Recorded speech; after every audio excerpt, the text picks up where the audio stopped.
Hello and welcome to another live episode of Quaid-i-Azam Union. In this video, we're gonna talk about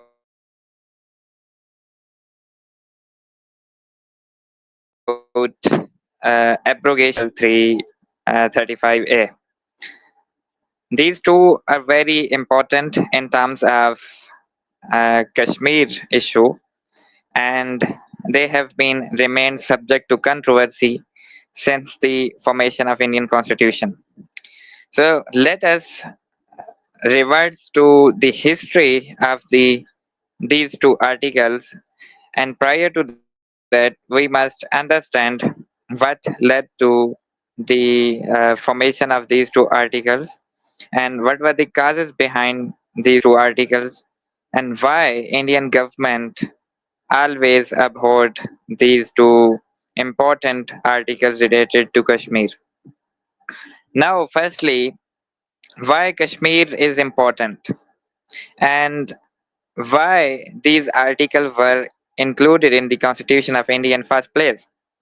So Kashmir, you are very well aware, is a very famous disputed region between India and Pakistan. And in 1940s, Kashmir was, hotbed of movement of Muslims against its ruler, Maharaja Hari Singh.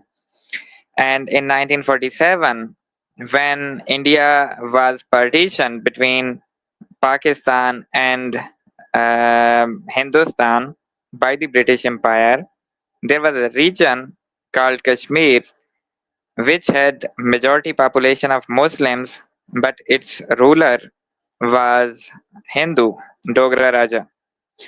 So after that, Muslim demanded allegiance to Pakistan, but ruler wanted to keep Kashmir independent. Tribal forces moved to Kashmir to liberate Kashmir against the Dogra Raj, and they in fact captured one third of Kashmir. And when Dogra ruler saw the advancement of Kashmiri, movement against its territory, then he, advised, in fact, offered Indian government to come to Kashmir, save him, and in return, he would sign standstill agreement with the Indian government that would allow India, for the time being, to remain in Kashmir till the fate of Kashmir is decided by Dogra Raja. But Indian government under Jawaharlal Nehru asked Maharaja Hari Singh first to sign the instrument of accession with the government of India. Without that, they were not going to help Maharaja. Now, Maharaja, under the duress of Indian government, had to sign the instrument of accession on 26 October, and then Indian forces came and prevented the invasion of Srinagar, that was capital of Maharaja government. So after that, Maharaja and people of IIOJK, Indian illegally occupied Jammu and Kashmir, demanded from Indian government that they should be given a special status, and there must not be, integration of Kashmir to India until and unless the people of Kashmir decide their future. Now, in July 1947, the people of liberated Kashmir, that is called Azad Jammu and Kashmir, acceded to Pakistan. But those people who were left under the occupation of India now demanded some provincial, some statehood autonomy. And Indian government then drafted an article called Article 370, which would give them statehood. Kashmir would remain an autonomous state. And there was another article called Article 35A that would give a special status to Kashmir, that no Indian citizen could buy the land in the region of Kashmir. And these two articles remain the cornerstone for the separatism of Kashmir from Indian Union. But there was a clash clause in the constitution that if India wanted to revoke Article 370, it would have to gain consent of the Constituent Assembly of Indian occupied Kashmir. But Constituent Assembly, framed a separate constitution for Kashmir, and then it was dissolved. So there was a complex situation that now how would India gain consent for the abrogation of this Article 370? So this scenario was absolutely, you know, uh, unthinkable that now Indian government has no chance of abrogating this Article 370 and 35A. But Indian government kept claiming that, they are going to integrate Kashmir. In the reign of Congress government, they recognized the separate statehood of Kashmir, and they never tried to challenge the Article 370 and 35A. But in 1994, the government of coalition came to power, and under the duress of RSS, the BJP government moved a resolution in Indian parliament that was about Jammu and Kashmir, that Jammu and Kashmir is an integral part of India, not Pakistan, and neither it is an autonomous region. So the government of India should revoke Article 370 and 35A. So BJP has included in its manifesto that they are going to, you know, remove the separatism of Kashmir, Jammu and Kashmir, and they are going to integrate Kashmir into Union territory. But there was another article called 371 that gave statehood to different regions of Indian Union, Assam, then there was Manipur, Nagaland. There were multiple states that were given statehood by the Indian Constitution under Article 371. But BJP, tried to use the issue of Kashmir for its electoral populism. It always sparked the controversy related to Kashmir to gain more votes. So that's why they have included in their manifesto that whenever BJP government would come to power, they would revoke the Article 370 and 35A. And in 2019, on 5 August, BJP revoked the Article 370 and 35A. In fact, including the region of Jammu and Kashmir into Indian Union. So that was against the Constitution of India. That was against the auspices of the people of IIOJK, and that was also against United Nations resolutions that consider the region of Kashmir as a disputed territory between India and Pakistan. So by revoking, India in fact ignored multiple institutions, its own constitution, and the voices of the people of Jammu and Kashmir, and the voice of Assembly of Jammu and Kashmir that was dissolved afterward. And in 2019, on 6th August, the Home Minister Amit Shah, promised to return statehood to Jammu and Kashmir. If you are going to revoke the separate statehood of Kashmir on 5 August, and then you are again promising the return of statehood on the next day, then there is a question: why in the first place you revoked the status? So, what was the reason for revoking the Article 370 if you are going to restore it afterwards? So they gave the logic that there is a rising terrorism in Kashmir, there is militancy in Kashmir, so Union government need to take law and order situation under its control. That's why they are going to revoke Article 370 and 35A.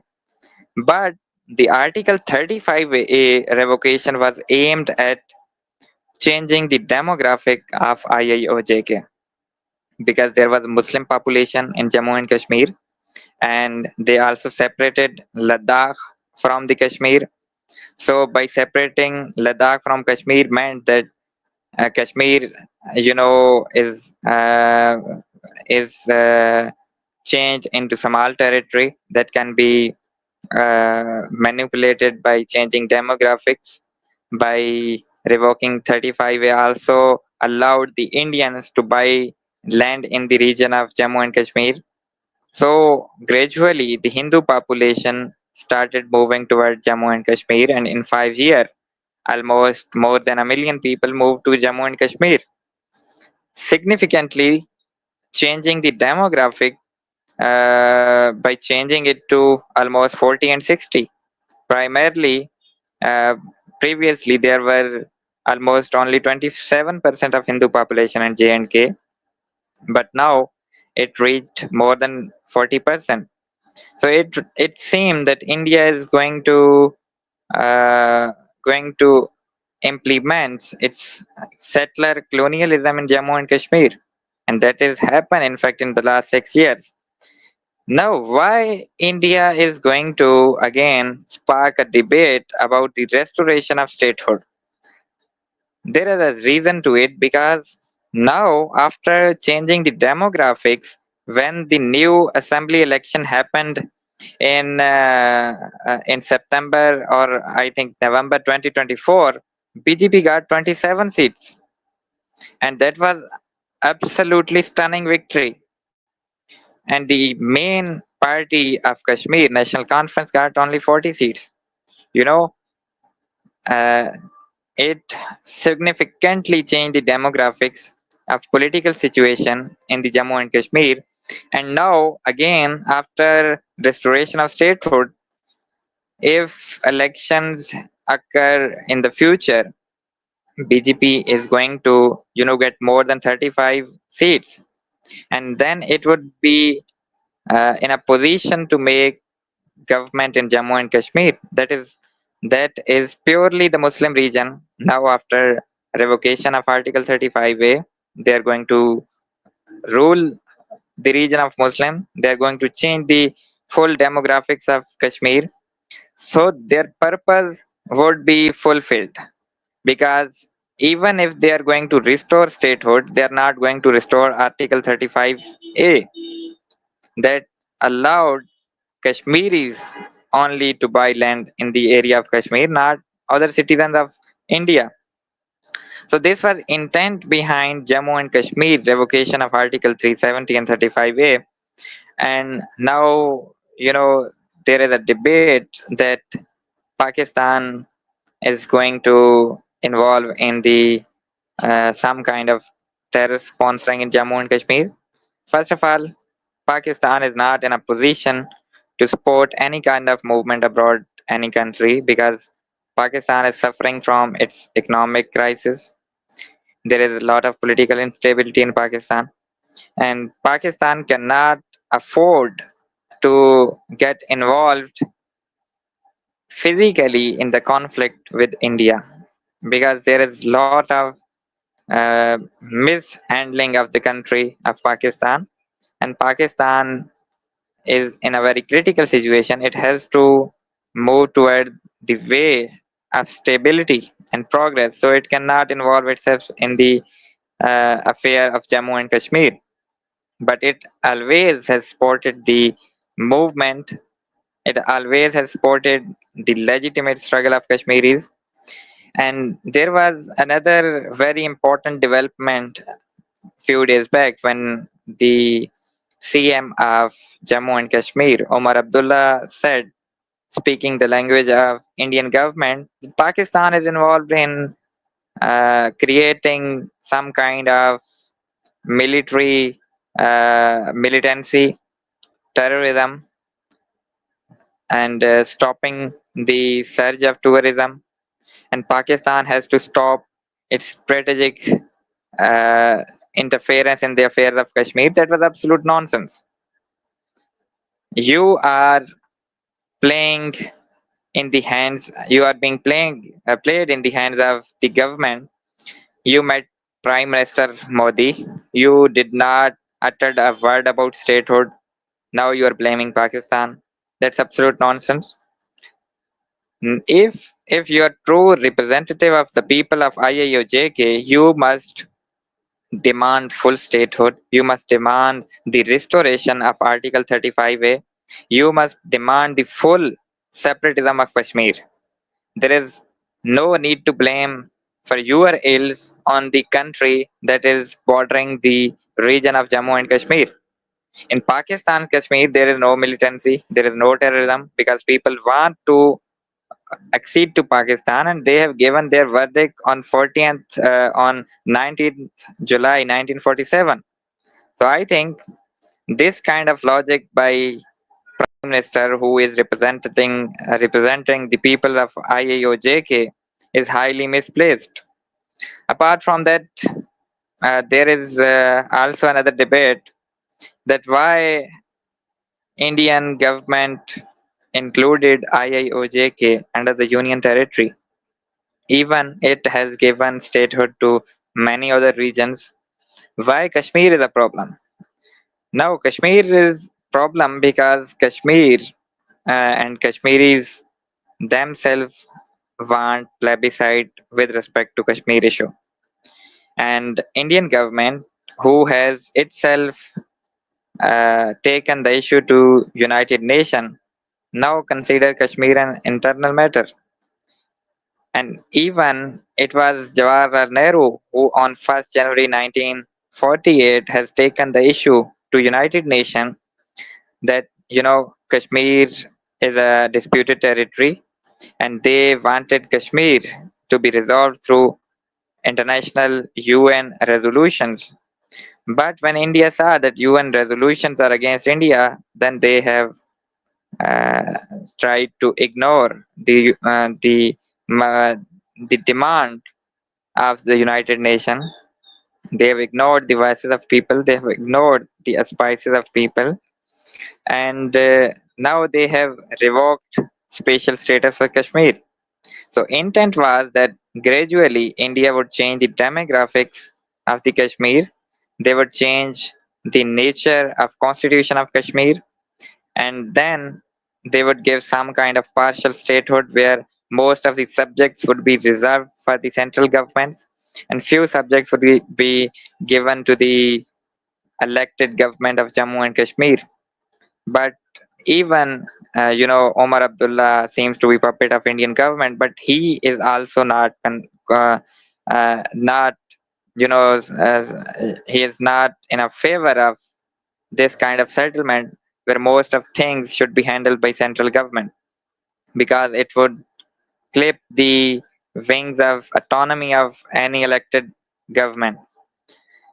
And after all, what now Pakistan can do about it? In fact, Pakistan has done much about it in internationalizing the issue recently, and Pakistan has won the diplomatic debate.